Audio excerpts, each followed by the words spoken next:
આપણી સેના જે પ્રકારના શસ્ત્રો વાપરી તેનું પણ એક પ્રદર્શનનું ખૂબ મોટું આયોજન 16મી તારીખે પાલિકાને મહાનગરપાલિકા બનાવવાનું પણ મુખ્યમંત્રીશ્રીએ ભૂતકાળમાં જાહેરાત લોકસભાની ચૂંટણી પહેલાં કરેલી છે.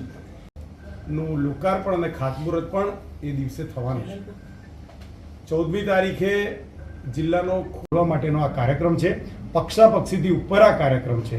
દરેક પક્ષના લોકો, દરેક સમાજના લોકો, દરેક વ્યવસાયના લોકો આમાં જોડાય. 77મા પ્રજાસત્તાક દિનની ઉજવણી માનનીય મુખ્યમંત્રીશ્રીના હાથે થઈ રહી છે. મુખ્યમંત્રીશ્રીએ ખેડા જિલ્લાને પસંદ કર્યો છે અને નડિયાદમાં આ ભવ્ય કાર્યક્રમ યોજાવા જઈ રહ્યો છે. દરેક નાગરિક આમાં જોડાય, સરકારી તંત્ર સાથે ખભે ખભો મિલાઈને આ કાર્યક્રમમાં જોડાય અને દેશભક્તિનું પ્રચંડ વાતાવરણ આ દેશમાં બને, જિલ્લામાં બને, એના માટે આ જિલ્લાના સર્વે નાગરિકોને હું ખેડા જિલ્લા ભાજપના પ્રમુખ વતી આ કાર્યક્રમમાં જોડાવા માટે આહવાન કરું છું.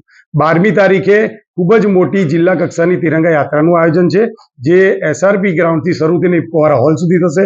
14મી તારીખે ખૂબ જ મોટો સાંસ્કૃતિક કાર્યક્રમ, આ દેશના સાંસ્કૃતિક વારસાને ઉજાગર કરતો કાર્યક્રમ છે, જેમાં આપણા જિલ્લાના સૌ નાગરિકો ભાગ લે અને મુખ્યમંત્રી તરફથી જે અગત્યની જાહેરાતો થવાની છે એ પણ એ દિવસે થવાની છે. 15મી તારીખે રાજ્ય કક્ષાનો પરેડ કાર્યક્રમમાં ખૂબ જ અનોખો કાર્યક્રમ છે. 2 કલાકના કાર્યક્રમમાં 5 મિનિટ પણ કંટાળો ના આવે એ પ્રકારના કાર્યક્રમમાં સૌ નાગરિકોને સંમેલિત થવા માટે હું આહવાન કરું છું.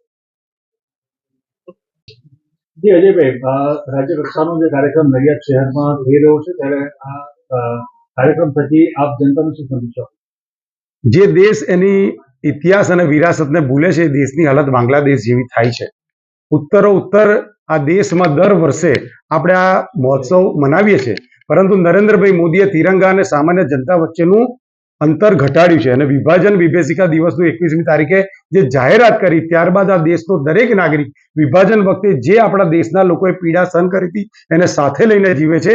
માટે આ દેશમાં દેશભક્તિનું પ્રચંડ વાતાવરણ આ દિવસે હંમેશા બનતું હોય છે. સામાન્ય જીવનમાં પણ દેશનો નાગરિક એ દેશભક્તિ સાથે જીવે એવા આશય સાથે આ કાર્યક્રમ ખૂબ જ ભારે લોકોના સમૂહ સાથે ઉજવવાનું આપણે નક્કી કર્યું છે.